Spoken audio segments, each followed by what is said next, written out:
नमोस्तु गुरुदेव, नमोस्तु गुरुदेव, नमोस्तु गुरुदेव। बोलिए मुनिवर्षि प्रमाण सागर जी महाराज की जय जय जय। गुरु चरणों में नमोस्तु करते हुए आशा ये सत्र अपन प्रारंभ करते हैं गुणायतन की इस पावनधरा में। आज ऑनलाइन प्रश्न पूछ रहे हैं संजय सीमाजी मोदी बाटल। गुरु चरणों में बारंबार नमोस्तु करते हुए गुणायतन ट्रस्टी, मानव जीवन क्या है?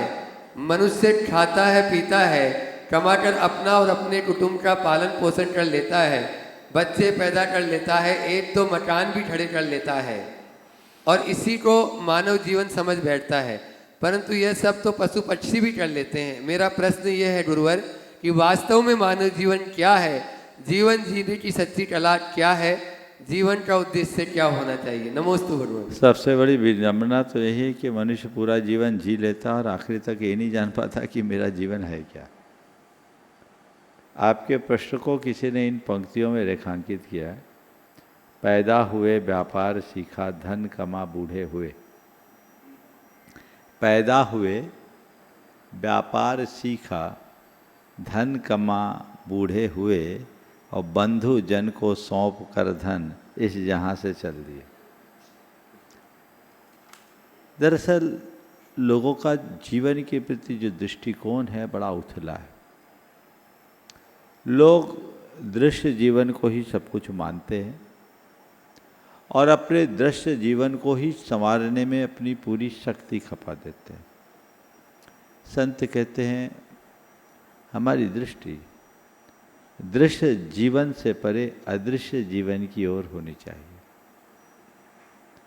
दृश्य से परे अदृश्य को पहचानो। अगर उसकी तरफ हमारी दृष्टि हो गई तो हमारा जीवन धन्य होगा। ये जो जीवन का बाह्य रूप है इसकी शुरुआत जन्म से होती है और मरण पर जाके खत्म हो जाती है। लेकिन हमारा समग्र जीवन जन्म और मरण की दो घटनाओं के बीच सिमटा हुआ नहीं है। जीवन एक लंबी संतति है जो जन्म के पहले भी थी और मृत्यु के बाद भी रहेगी। उस संतति को पहचानो। ये जो जीवन है तो पल भर का है, लेकिन इस जीवन को जो धारण करने वाला है वो शाश्वत है। उसे पहचान लोगे तो फिर कभी दुविधा नहीं होगी। तो मुझसे पूछो जीवन क्या है, तो मैं यही कहूँगा जो जन्म जन्मांतरों के साथ हमारे साथ जुड़ा है, असल जीवन वो है। शरीर के स्तर से ऊपर उठकर आत्मा के स्तर पर जीना ही वास्तविक जीवन है। देह के स्तर पर जीना तो केवल सांसों का क्षरण है। अपने सांसों को सार्थक कीजिए। आत्मा के स्तर पर जीने के अभ्यासी बनिए और जीवन को शाश्वत प्रतिष्ठा प्रदान करने का सौभाग्य अर्जित करिए। प्रत्यक्ष रूप से उपस्थित यहाँ पर रेणु विकास जी पाटनी जयपुर। गुरुदेव के चरणों में बारंबार नमोस्तु नमोस्तु नमोस्तु। समस्त संघ के चरणों में नमोस्तु नमोस्तु नमोस्तु। हे गुरुदेव, संसार का सर्वोच्च सुख मोक्ष है, लेकिन हमें संसार के सांसारिक सुख, चमक धमक इतना प्रलोभित क्यों करते हैं कि हम इस लोभ के भंवर से निकल ही नहीं पाते हैं। कृपया मेरी शंका का समाधान कीजिए। नमोस्तु। इसी का नाम मोह। शास्त्रों में लिखा कि एक कुत्ता जिसके शरीर में बहुत सारे घाव, कई दिन से खाना नहीं खाया, नाली में पड़ा है, कीड़े हैं काट रहे हैं, उसके बाद भी वो वहीं सुख मना रहा है। यो यत्र निवसन्नास से सतत कुरते रहते। भयानक दुखों को भोगने के बाद भी अपने दुख को दुख ना मानने दे, उसका नाम मोह है। दूसरे शब्दों में कहूं, जो सुखाभास में ही सुख का मोह उत्पन्न कर दे वो मोह है। अगर दूसरे शब्दों से कहूँ तो जो सच्चे सुख की प्यास प्रकट ना होने दे वो मोह है। और अगर कहूँ तो मैं कह सकता हूँ जो जीवन के यथार्थ का एहसास न होने दे वो मोह है। और ये मोह जब तक हावी रहेगा व्यक्ति इन्हीं में उलझा रहेगा। सब जान रहे हैं, जानते नहीं, ऐसी बात नहीं है, सबको पता है कि नहीं बोलो। एक बार एक व्यक्ति गीत गा रहा था, ये संसार सागर दुखों से भरा, यहाँ सुख तो नजर कहीं आता नहीं। हमने सुना, हमने बोला भैया जब तुम्हें संसार सागर दुखों से भरा दिख रहा है, सुख नजर नहीं आ रहा है, तो जहाँ सुख है वहाँ आ जा। बोले महाराज आएंगे पर अभी नहीं, ऐसे लोग मरने के बाद आने की तैयारी करेंगे। मोह जब तक शमित नहीं होता तब तक जीवन की दिशा नहीं बदलती। इसलिए धर्म क्षेत्र में आगे बढ़ना चाहते हो तो पहला लक्ष्य रखो मोह ग्रंथि के भेदन का। शास्त्रीय भाषा में इसे ही बोलते हैं सम्यक दर्शन। जीवन को यथार्थ रूप से समझो, उसकी वास्तविकता को जानो, तब समझ में आएगा कि असल सुख क्या है।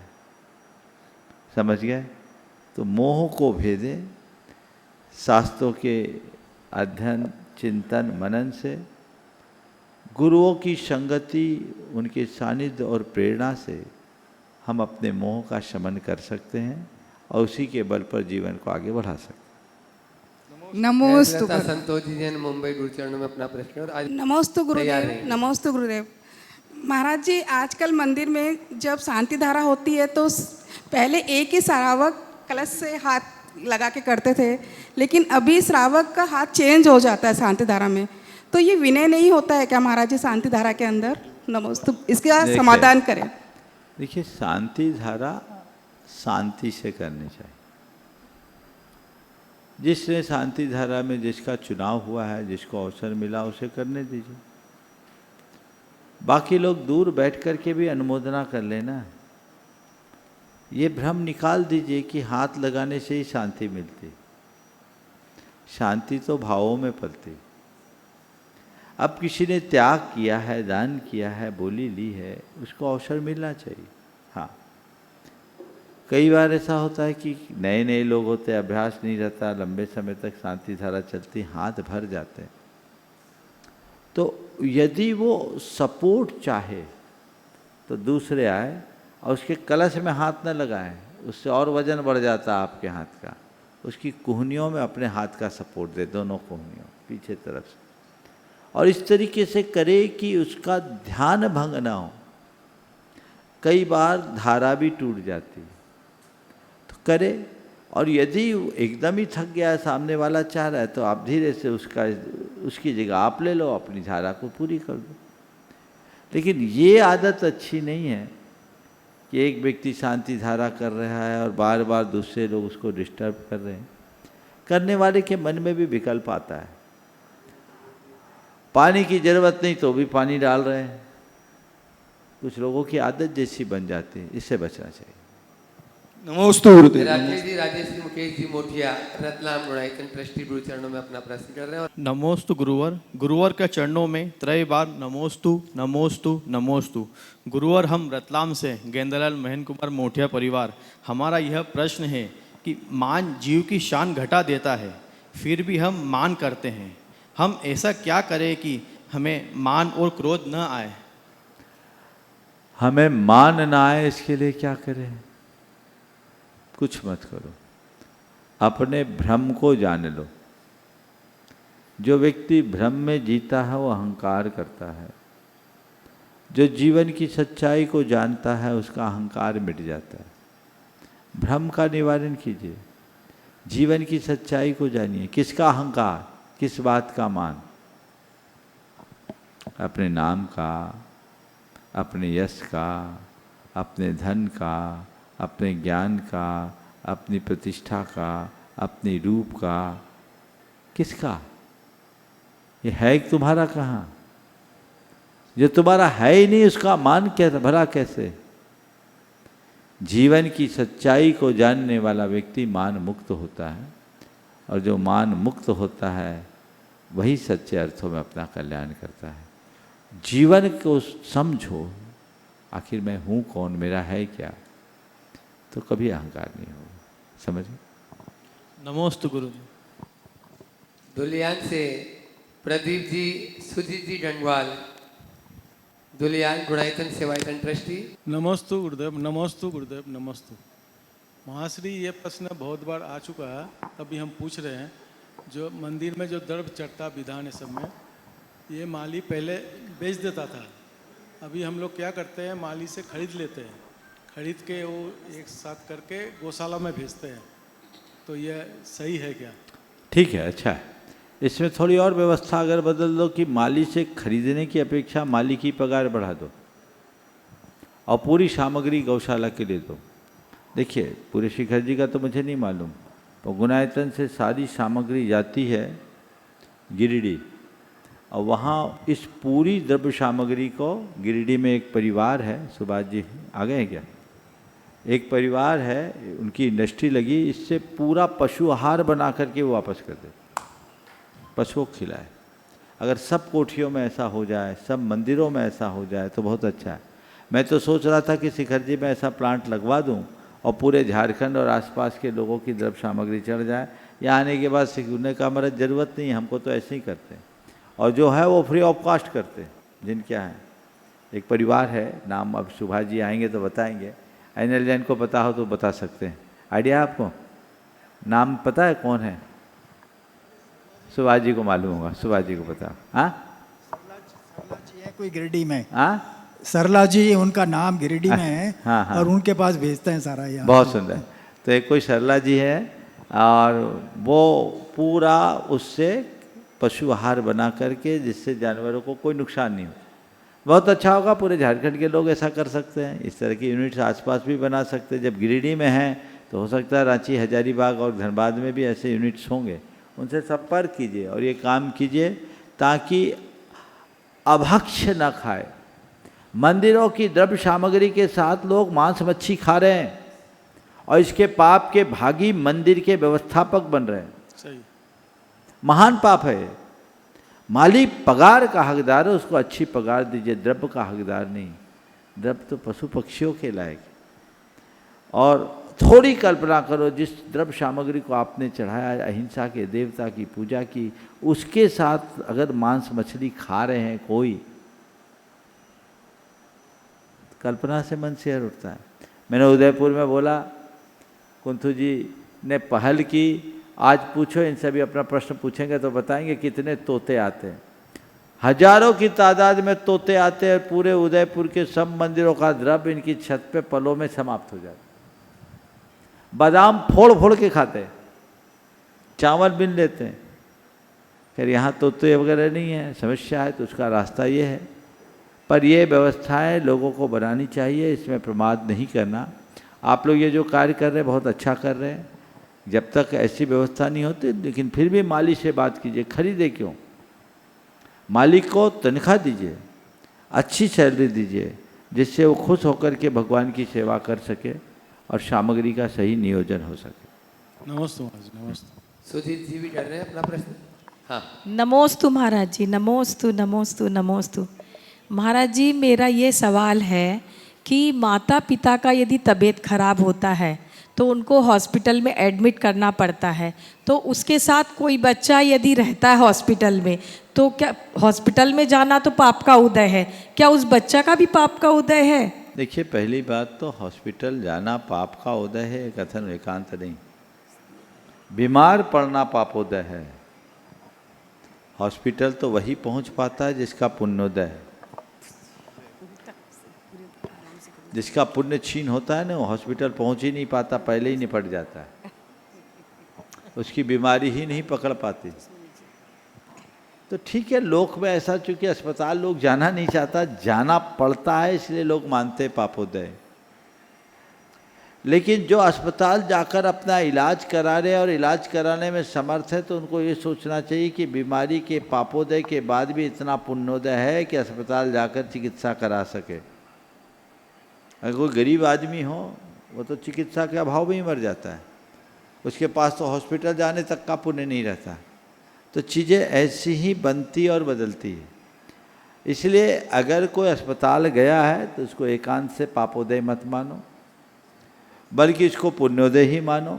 और अस्पताल में उसका बाल बच्चा लेके गया तो और पुण्योदय मानो कि कम से कम किसी ने भगवान भरोसे नहीं छोड़ा।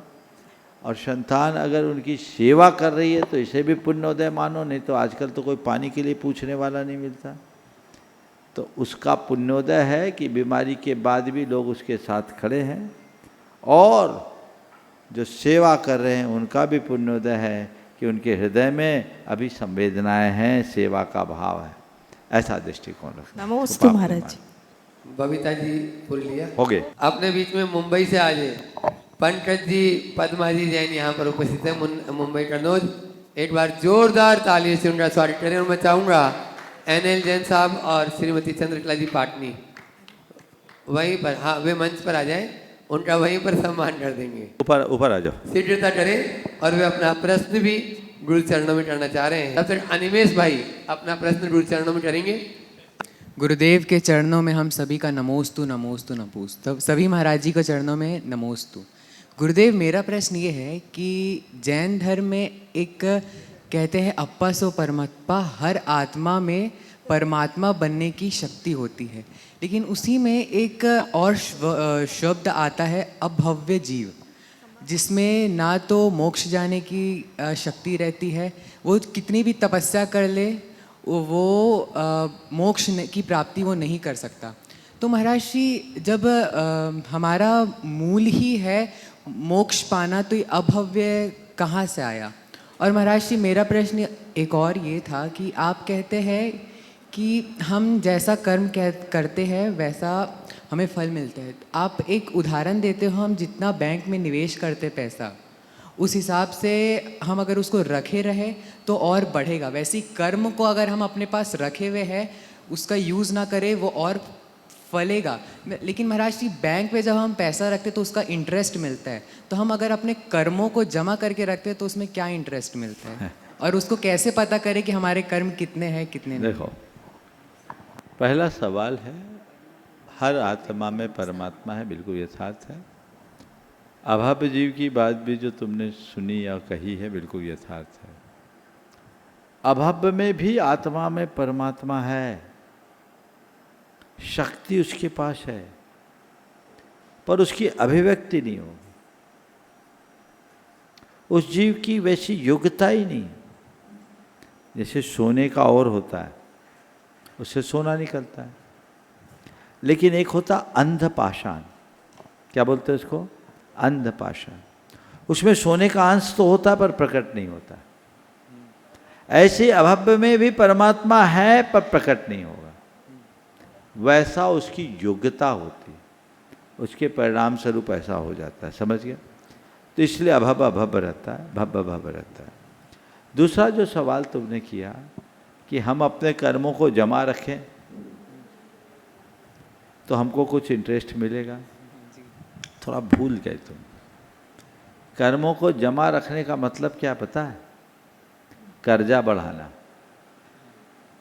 समझ गए? कर्म हमारे जन्मों की पूंजी नहीं, कर्म हमारे जन्मों का कर्ज है, आत्मा पर चढ़ा हुआ कर्ज, जिसको भुगतना पड़ता है। और जितनी जल्दी चुकाओगे उतनी जल्दी मुक्त होगे, और उसे इग्नोर करोगे तो उसका ब्याज बढ़ता जाएगा, वो हावी होगा, और एक जन्म के कर्म को कई जन्मों में भोगना पड़ेगा। इसलिए कर्म को जमा नहीं करना है, कर्म को नष्ट करना है। समझ गए? कर्म को नष्ट करना है, अपने आत्मा के गुण वैभव को बढ़ाओ। समझे? तब जीवन आगे बढ़ेगा। गुरुदेव, अगर इसका जस्ट उल्टा कर दे, अगर हम पुण्य को जमा करें? हाँ, पुण्य भी एक कर्म है, पुण्य भी एक कर्म है। पुण्य को जमा मत करो, पुण्य को अर्जित करके आगे बढ़ो, उसका उपयोग करो। समझ गए? पुण्य को जमा करोगे, कल भोग करोगे तो और पाप होगा। तो जमा हुआ पुण्य का सदुपयोग करो तो जीवन तरेगा। नमोस्तु गुरुदेव। पंकज जी, पद्मा जी, जैन मुंबई, कन्नौज गुरु चरणों में अपना पूरे परिवार के साथ में एक प्रश्न कर रहे हैं और उसके बाद में तैयार रहेंगे असोट सुषमा जी सिंगई खुरई। समस्त मुनिवरों के चरणों में सादर नमोस्तु नमोस्तु नमोस्तु। गुरुवर, मंगल ग्रह पर जीवन है या नहीं, आजकल दुनिया में इस बात पर बहुत बहस चल रही है, किंतु हमारे जीवन में मंगल है या नहीं इस बात की किसी को फिक्र ही नहीं। मंगल पर जीवन ढूंढने के बजाय अगर हम अपने जीवन में मंगल लाएं तो ज़्यादा बेहतर होगा, किंतु अपनी नासमझी के कारण ही हमने अपने जीवन के मंगल को दंगल बनाकर रखा है। गुरुवर, मैं आपसे ये पूछना चाहती हूँ कि अपने जीवन को मंगल से मंगलतम बनाने के लिए हमें किन मुख्य बातों का ध्यान रखना चाहिए? बहुत अच्छी बात कही। मंगल पर जीवन खोजने की जगह जीवन को मंगलमय बनाए। आपने कहा है, पूछा है कि जीवन को मंगल बनाए रखने के लिए क्या करें। 4 बातें अपनाएं। 4 ही बातें कहता हूँ। अपने जीवन को मंगल बनाए रखना चाहते हो तो सबसे पहला काम, अपना आशय अच्छा रखो, सदाशयता अपनाओ। सदाशयता मतलब हर व्यक्ति के प्रति अच्छे भाव रखें, मन में कुटिलता न रखें, मंगल होगा।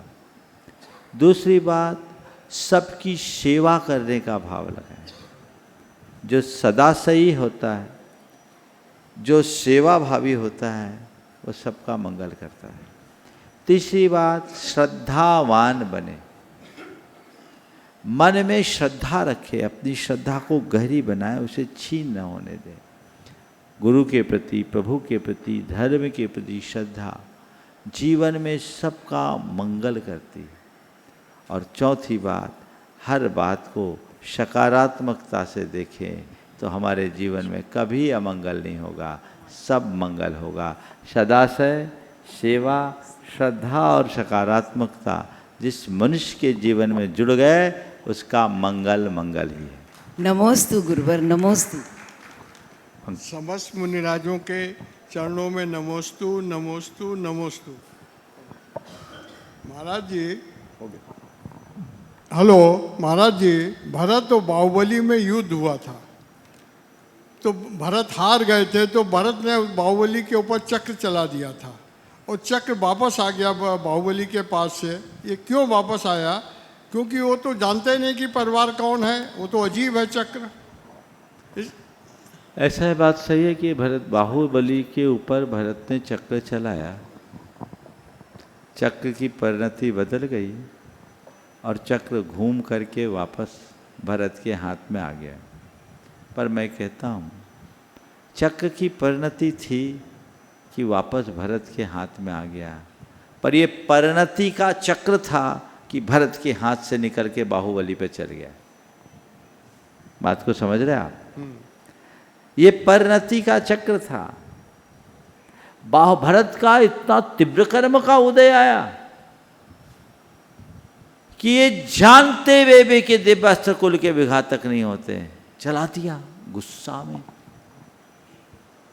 इसको बोलते हैं परिणति का चक्र। जब चक्र लौट करके आया तो उसके हृदय में ग्लानि तो हुई होगी, लेकिन क्या कर सकते हैं। तो कई बार हमें ऐसा दिखता है कि सामने वाले ने ऐसा किया अभी, लेकिन जो दिख रहा है उसके पीछे भी कोई ताकत होती है। इसी को बोलते हैं परिणति। तो हम भरत को कोसने की जगह उसकी परिणति को स्वीकार लें तो भरत के ऊपर ये दाग नहीं लगेगा। समझ गए? ये दृष्टिकोण रखना चाहिए। नमस्ते महाराज जी, नमस्ते महाराज। असोट सुषमा जी सिंगई खुरई गुणायतन ट्रस्टी। नमोस्तु। मंच पर आसीन मुनिराजों को बारंबार नमोस्तु।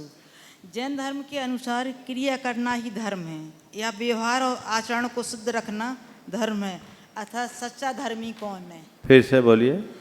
जैन धर्म के अनुसार क्रिया करना ही धर्म है या व्यवहार और आचरण को शुद्ध रखना धर्म है, अर्थात सच्चा धर्मी कौन है? देखिए, व्यवहार आचरण भी तो एक क्रिया है, धर्म क्रिया है, पर कोरी क्रिया का नाम धर्म नहीं। आप क्रिया रखिए और क्रिया के साथ धर्म भी कीजिए। भाव के साथ जब हम कोई क्रिया करते हैं तो धर्म बन जाता है, और भाव शुद्धि के अभाव में हमारी क्रिया कोरी क्रिया बनकर रह जाती है। नमोस्तु नमोस्तु। ओ पंकज जी पाटोदी पूरे परिवार के साथ में। नमोस्तु महाराज जी, नमोस्तु नमोस्तु। महाराज जी, कोई भी कार्य को स्टार्ट करने से पहले कोई भी न्यू वर्क हम लोग लेते हैं तो उसका आइडियाज़ के बारे में सोच के बहुत मोटिवेटेड फील होता है, लेकिन जब उसके लिए कंसिस्टेंट नहीं रह पाते तो हमें रिजल्ट नहीं मिल पाता। तो महाराज जी ऐसा क्या करें कि हम कंसिस्टेंट रहे और हम सिर्फ आइडियाज़ तक लिमिटेड ना रहे? ये सवाल प्राय यूथ्स का आता रहता है, हम अपनी कंसिस्टेंसी को कैसे बनाएं। देखिए, इसके लिए मोटिवेशन चाहिए, और मोटिवेशन दो तरीके से होता है। या तो जिनको हम अपना आदर्श मानते हैं उनसे मोटिवेशन लें, और एक होता है सेल्फ मोटिवेशन। सेल्फ मोटिवेशन हम अपने जीवन में कुछ सूत्र बनाए तो मिलता है, और दूसरा खुद को मोटिवेटेड बनाए रखने के लिए जो हम अपना टारगेट रखते हैं, उस एक बड़े लक्ष्य को कई टुकड़ों में बांट दो। और हमें 10 स्टेप चलना है मान लो, तो एक साथ 10 स्टेप चलने का लक्ष्य हर कोई नहीं बनाता। 10 मील चलना है, अब कौन चलेगा, कोई बात। लेकिन 10 मील की, जैसे तुम लोग कल पहाड़ जाओगे शायद, पूरा पहाड़ कौन चढ़े, इतनी गर्मी है तकलीफ।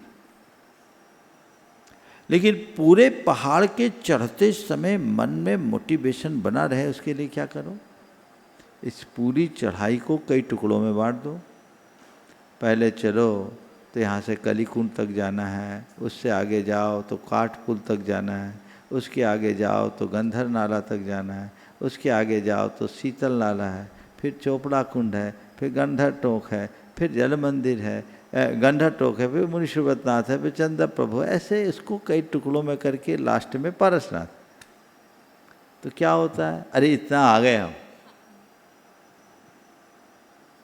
इतना आ गए, एक उत्साह बढ़ता है। तो जो भी आइडियाज हैं, जो भी टारगेट्स हैं जिसे पूरा करना है, उसमें जो तुमने कर लिया उसकी खुशी मनाओ। 10 कदम में भले 1 कदम हुआ, लेकिन 1 कदम तो रखा, इसकी खुशी, तो दूसरे कदम के लिए उत्साह बनेगा। उसको भूल जाओगे तो कुछ नहीं कर पाओगे। कंसिस्टेंसी को बनाए रखने का अनुभूत प्रयोग है, करके देखो। नमोस्तु महाराज जी। संजय जी प्रश्न कर रहे हैं क्या? नमोस्तु गुरुदेव, नमोस्तु नमोस्तु नमोस्तु। हम लोग जब भी धार्मिक कार्य करते हैं या धार्मिक क्रिया पूजा इत्यादि जो भी करते हैं, उसी समय सारे विचार क्यों आते, गंदे पूरे बुरे विचार क्यों आते हैं? बाकी दिन भर काम करते हैं तो उस समय वो सब याद नहीं रहते हैं। तो हमारा मन तो उस काम में लगा रहता है, और जब धर्म का काम करते हैं तो मन को मौका मिलता है तो इधर उधर के काम में लग जाता है। तो मैं आप सबसे कहता हूँ, जैसे अपने काम में अपने मन को लगाए रखते हो, वैसे ही धर्म के कार्य में भी अपना मन लगाए रखो। मन लगेगा कब, जब रुचि होगी। मन वहीं लगता है जहाँ की रुचि होती। तो धर्म कार्य में जितनी प्रगाढ़ रुचि होगी, मन उतना लगेगा। ऐसा प्रयास करो। नमोस्तु महाराज। सभी मुनिराजों के चरणों में त्रय बार नमोस्तु नमोस्तु नमोस्तु। महाराज श्री, जब अपने घर में किसी की मृत्यु हो जाती है और 12 दिन का शोक रहता है, तो हमारे घर में जो बहन बेटियां और जो रिश्तेदार आते हैं, तो क्या उनको भी वो मंदिर में नहीं छूने का कोई शास्त्रीय विधान है? नहीं नहीं, वो सूतक उस परिवार को लगा है जो उस कुल के हैं, और उसमें भी आसन्न बंधुओं को 3 पीढ़ी तक के लोगों को सूतक ज़्यादा है। चौथे से पीढ़ियाँ घटते जाती बढ़ते जाती है, सूतक घटता जाता है, जिसका जिक्र आज से कुछ दिन पहले किया। लेकिन जो बहन बेटियाँ आई हैं, वो शोक संतप्त परिवार में सांत्वना देने के लिए आई, उनको कोई सूतक नहीं। वो मंदिर में पूजा पाठ सब कर सकते हैं, वो आपको तत्व ज्ञान दे सकते हैं, शास्त्र का अर्थ बता सकते हैं, उसमें कोई सूतक नहीं है। अगर जो इस तरह की बातें करते हैं वो शास्त्र के अनुकूल नहीं।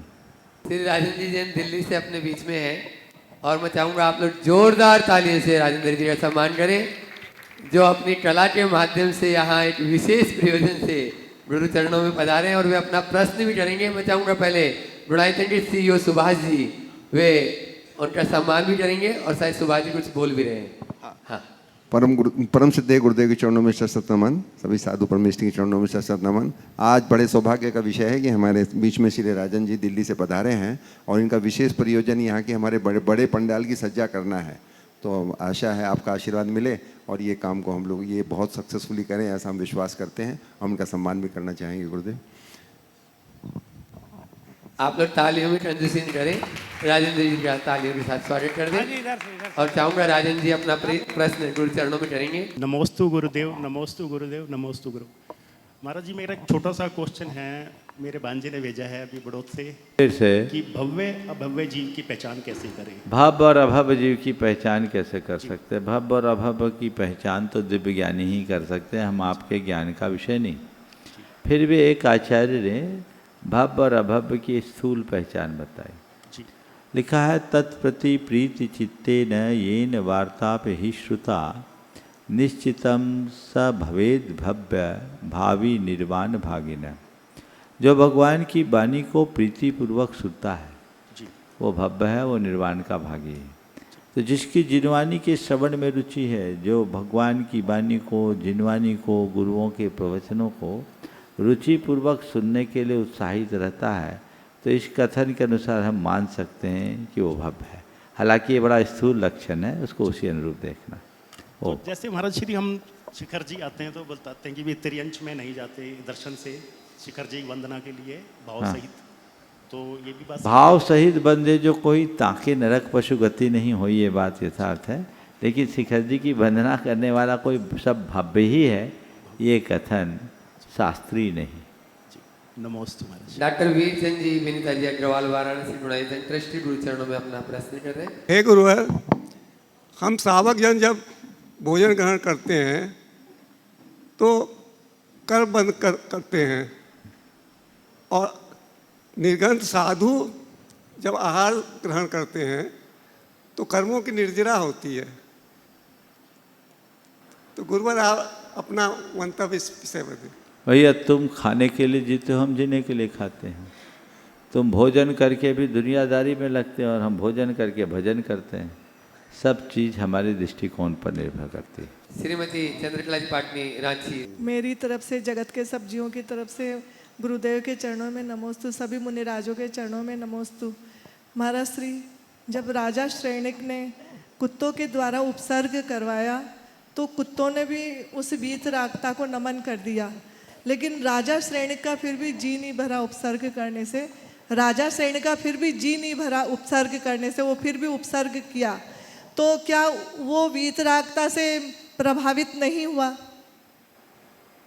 बहुत अच्छा सवाल है, थोड़ा गहराई से समझने लायक। एक ही निमित्त परिणति भिन्न भिन्न। कुत्तों को मुनिराज पर उपसर्ग करने के लिए छोड़ा गया, शिकारी कुत्ते हैं और शांत है। पर राजा श्रेणिक के मन में अभी और उद्वेग आ रहा है, वो और अंदर से अपने आग को प्रकट कर रहा है। ये अंदर के मनोविज्ञान को दर्शाता है। जब मनुष्य के मन में किसी के प्रति पूर्वाग्रह होता है तो उसके गुण दोष नहीं दिखते। जैसा पूर्वाग्रह बन जाता है सामने वाला के प्रति, फिर हम वैसा ही व्यवहार करते हैं। श्रेणिक के हृदय में पूर्वाग्रह था, द्वेष की आग लगी थी। कुत्तों के हृदय में कोई पूर्वाग्रह नहीं था। तो जब पूर्वाग्रह नहीं था उन मुनिराज के वीत राग आभा मंडल के प्रभाव में आ गए।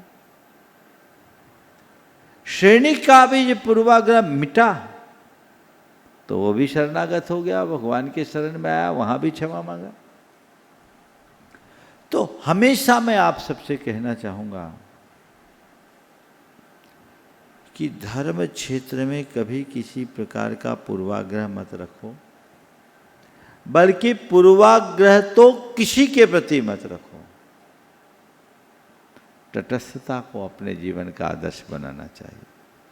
तटस्थता अपना करके जब हम चलेंगे, हमारा जीवन पूर्वाग्रह मुक्त होगा, तब हम अपने जीवन में कुछ अच्छा कर पाएंगे। इसलिए इस तरफ हमारा ध्यान जाए और उसी अनुरूप हम अपना काम करें। उदयपुर से कुंत कुमारी संपत्ति गुरु चरणों में अपना प्रश्न करें। नमोस्तु महाराज श्री, आपके श्री चरणों में बारंबार नमोस्तु। संदास नागर जी महाराज के श्री चरणों में नमोस्तु। नवदीक्षित त्रय मुनिराजों के श्री चरणों में नमोस्तु। महाराज श्री, जैसा आपने भी कबूतरों के उनके लिए कहा था पूजन द्रव्य के लिए, तो वहाँ पर जो नेमिनाथ कॉलोनी और अशोकनगर दिगंबर जैन मंदिर है, वहाँ पर पुजारियों को, मालियों को तनख्वाह दी जाती है और गौशालाओं में सभी सामग्री वहाँ के पुजारी बादाम भी फोड़ करके उसका निकालते हैं और उसका पकवान बना करके गौशाला में ले जा करके खिलाते हैं उनको। हाँ, उदासीन आश्रम में अशोकनगर में, हाँ, गौशाला में समझ जाता है। और केशव नगर में भी जितने भी चावल तोते आ गए हैं वो सब ऊपर छत पर डालते हैं। कबूतर भी हजारों कबूतर आते हैं और कबूतर भी चुगते हैं और तोते भी चुगते हैं। सभी इस प्रकार का चलता है। वहाँ पर 3 मंदिरों में तो इस प्रकार की व्यवस्था है और जब आप पधारे थे तब से वो इस प्रकार की व्यवस्था वहाँ पर चल रही है।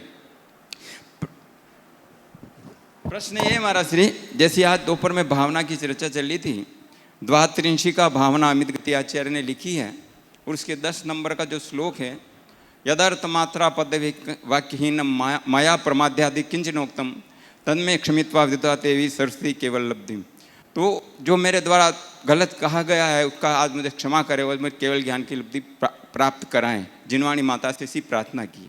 तो 10 नंबर के श्लोक में उन्होंने क्यों डाला, मेरे को विचार आया। अंतिम श्लोक ये होना चाहिए था। तो 10 नंबर का श्लोक में उन्होंने इस प्रकार का कहा अमित गति आचार्य ने, ये किस प्रकार का? ये सामायिक पाठ है जी, और सामायिक के पहले प्रतिक्रमण होता है जी। तो ये प्रारंभिक छंद जितने हैं वो प्रतिक्रमण, फिर उसके बाद बोधि समाधि परिणाम शुद्धि स्वात्मोपलब्धि शौक सिद्धि चिंता मणि चिंतित वस्तुदानी ताम बंध मानस्य ममास्तु दे। और फिर यहाँ से सामायिक की यात्रा शुरू हो जी। तो ये जो चीज़ें हैं, पहले हमने प्रतिक्रमण किया और प्रतिक्रमण में क्षमा।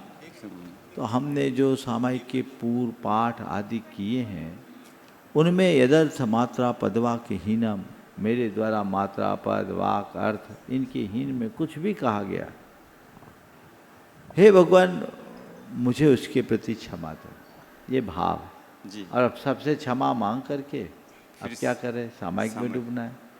बुहारी कक्ष में प्रवेश करने के टाइम में लगाई जाती है और बुहारी लगा के अब आराम करना है। प्रतिक्रमण हृदय के कक्ष की बुहारी है और सामायिक भीतर का आराम। नमोस्तु महाराज से, नमोस्तु। संपत जी पूछेंगे। हाँ। पूज्यवर के चरणों में कोटि कोटि नमन, मुनि संघ के चरणों में नमोस्तु नमोस्तु नमोस्तु। हे गुरुवर, मौन और मुस्कान में क्या अंतर है और उसके व्यक्ति के जीवन में क्या उपलब्धि है, उसको 2 शक्तियों में बताया है। व्यक्ति की 2 शक्ति हैं। देखिए, मौन और मुस्कान, आपने अंतर पूछा है। मौन के लिए अगर मुझसे कहो तो मैं कहूँगा खुद के साथ संवाद मौन है। और दूसरे के साथ अच्छा, खुद के साथ संवाद स्थापित करना मौन है और औरों के प्रति सौहार्द प्रकट करना मुस्कान है। मौन अंदर का संवाद है और मुस्कान हृदय का सौहार्द है। बाहर जीने के लिए सौहार्द चाहिए और भीतर उतरने के लिए निज के साथ संवाद चाहिए। भीतर जाना है तो मौन और बाहर जीना है तो मुस्कान। बस इसे अपना लो, जीवन में आनंद ही आनंद। महाराज जी 1 मिनट, वो हाँ बोलो। शांति धारा में तथास्तु और सदास्तु दोनों बोले जाते हैं, तो दोनों देखिए, तथास्तु और सदास्तु में अर्थ की दृष्टि से कोई बुरा नहीं है, लेकिन इसमें अगर कोई मुनि महाराज करे तो आपने जैसा कहा महाराज वैसा ही हो, इसको बोलते तथास्तु। हम लोगों के 10 प्रकार के समाचारों में एक तथाकार नाम का समाचार है, आपने जैसा कहा वैसा ही हो। और हमें हमेशा चाहिए सदास्तु, कोई बुराई नहीं है, जो आए कर सकते हैं। दोनों बोल सकते। अर्पित जी जैन क्षेत्र गुरु चरणों प्रश्न करो। नमोस्तु महर्षि, नमोस्तु महर्षि, नमोस्तु महर्षि। महर्षि मेरा नाम अर्पित जैन है। मेरा प्रश्न ये है कि जैसे आज के टाइम में जो हमारी युवा अवस्था है या फिर जो जेनजीस जनरेशन है, तो उसमें एन्जॉयमेंट और डिसिप्लिन को हम कैसे संतुलन उसके बीच में बना सकते हैं? बहुत अच्छा सवाल किया। एन्जॉयमेंट और डिसिप्लिन के बीच में संतुलन कैसे बनाए? इनर मैनेजमेंट सीख लो, दोनों चीज़ों का संतुलन बन जाएगा। समझ गए? मैनेजमेंट की भाषा तो समझते हो ना? यस महर्षि। एन्जॉय क्या है? हटाओ इसको, इनजॉय को सीख लो। अपने इमोशनल बैलेंस को ठीक रखना और उसके साथ अपनी प्रायोरिटीज को बांध के रखना। समझ गए? तो फिर आपको एंजॉय करने में भी रुकावट नहीं आएगी और डिसिप्लिन भी बना रहेगा। प्रायोरिटीज हमारी होनी चाहिए। जब मनुष्य अपनी प्राथमिकताओं को बदल देता है तो चीज़ें बिगड़ जाती हैं। अपनी प्राथमिकताएं ठीक रहे, प्रायोरिटीज सही रहे तो कभी भटकाव नहीं होता। समझ गए? जी तो महर्षि। मैं कौन हूँ इसे जान लो, मेरा क्या है इसे पहचान लो, चीज़ें अपने आप ठीक हो जाएगी। नमोस्तु महर्षि। पारस जी जैन मंदसौर। कोटि कोटि प्रणाम। महाराज साहब मेरा प्रश्न ये है कि प्याज और लहसुन ये ज़मीन में होती है और मूंगफली और गाजर ये भी ज़मीन में होती है, पर बताते हैं कि इसमें अपने को प्याज और लहसुन खाने में दोष है और मूंगफली और गाजर खा रहे उसमें दोष नहीं है। इसका प्रश्न मुझे। देखिए, प्याज लहसुन जमीन में होते हैं, गाजर भी जमीन में होता है। जैन धर्म के अनुसार जमी कंद को नहीं खाना। किसको खाना नहीं खाना? कंद। जितने भी कांदे होते हैं ना, उनमें बहुत सूक्ष्म जीव होते हैं और लहसुन प्याज तो मादक भी होते हैं और इनकी वैष्णव परंपरा में कई पौराणिक धारणाएं भी है। इसलिए लहसुन प्याज के साथ सब प्रकार के कंद का त्याग करना चाहिए। उसमें गाजर भी है, शकरकंद भी है, आलू भी है, लहसुन प्याज भी है, सबका करो। अब मूंगफली ज़मीन के अंदर है, लेकिन मूंगफली का त्याग करने की ज़रूरत नहीं है, क्योंकि वो कंद नहीं है, बीज है, तिलहन है। मूंगफली से तेल निकलता है, उसके ऊपर एक अलग कवच रहता है, तो उसमें ऐसी कोई बाधा नहीं है। इसलिए मूंगफली भिन्न है और लहसुन प्याज गाजर अलग। नमस्ते नमस्ते। नमन जी जैन बड़ौद उत्तर प्रदेश। नमोस्तु महाराज जी। महाराज जी मेरी जिज्ञासा ये है कि हमारा धर्म विशुद्धि पे आधारित है। विशुद्धि कहते किसे हैं? क्या खुश रहना विशुद्धि है? क्योंकि एक मिथ्या दृष्टि भी अपनी मिथ्यात क्रियाओं को करके खुश रहता है, तो क्या उसकी भी वो विशुद्धि कहलाएगी? नमोस्तु महाराज। देखो, तुम्हारी बातों से ऐसा लगता है कि तुम स्वाध्याय करते हो, तो तुम्हारा उत्तर मैं सिद्धांत की भाषा में दूं तो ज़्यादा अच्छा रहेगा। विशुद्धि और संक्लेश की शास्त्रों में स्पष्ट परिभाषा है। साता आदि शुभ कर्मों के बंध योग परिणाम को विशुद्धि कहते हैं और अशाता आदि अशुभ कर्मों के बंध योग परिणाम को संक्लेश कहते हैं। तो विशुद्धि यानी पुण्य बंध के योग्य परिणाम, संक्लेश यानी पाप बंध के योग्य परिणाम। पुण्य का बंध पुण्य भावों से होता है और पाप का बंध पाप भाव से होता है। तो अगर इस भाव को पकड़ करके चले तो हम दोनों की यूं परिभाषा बना सकते हैं, पुण्य भाव का नाम विशुद्धि और पाप भाव का नाम संक्लेश। और इसे और बोलचाल की भाषा में कहें तो हम कह सकते हैं, अहो भाव विशुद्धि है, अहम भाव संक्लेश। समझ गए?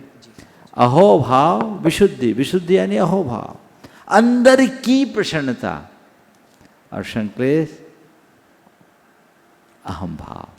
समझ गए? जी इससे बचो। नमोस्त महाराज। गुरुदेव के लता चरण, जी, जैन शिखर जी मधुबन, अपना प्रश्न। गुरुदेव के चरणों में नमोस्तु नमोस्तु नमोस्तु, समस्त मुनि संघ के चरणों में नमोस्तु नमोस्तु नमोस्तु। गुरुदेव, मेरा सवाल भावना योग से है।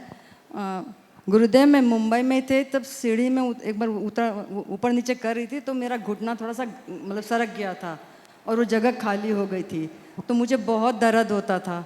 लेकिन जब भी मुझे टाइम मिलता था तो मैं उसमें सरसों तेल या घी से उसकी मालिश करती थी, और जो भी मुझे पाठ आता था वो मैं बोलती थी, जैसे भक्ता मरो या जो भी था वो बोलती थी, और कुछ नहीं तो मैं नमोकार बोलती थी और मालिश करते जाती थी। धीरे धीरे मेरा वो घुटना फिर ठीक हो गया गुरुदेव, बिना दवाई के। बहुत अच्छा। और सवाल कीजिए।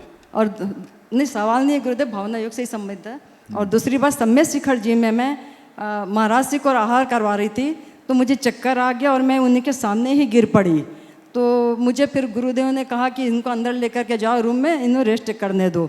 जब गुरुदेव का आहार हो गया तो वो रूम में आए और मुझे पीछे पीछे लगाए और बोले कि, और आशीर्वाद दिया कि सब ठीक हो जाएगा, कुछ भी नहीं होगा तुम्हारे साथ में। तो गुरुदेव, उस समय मैं आपके टीवी वगैरह भी देखती थी, तो मुझे भावना योग के बारे में मालूम पड़ा। तो मैं आपकी कमांड बोलती थी कि मैं स्वस्थ हूँ, मैं मस्त हूँ, मैं दौड़ सकती हूँ, मैं भाग सकती हूँ, मेरे पैर में कुछ भी नहीं हुआ है, मेरा पैर एकदम स्वस्थ है। और मैं रहती 20 पंथी हूँ और काम मेरा 13 पंथी में गुरुदेव।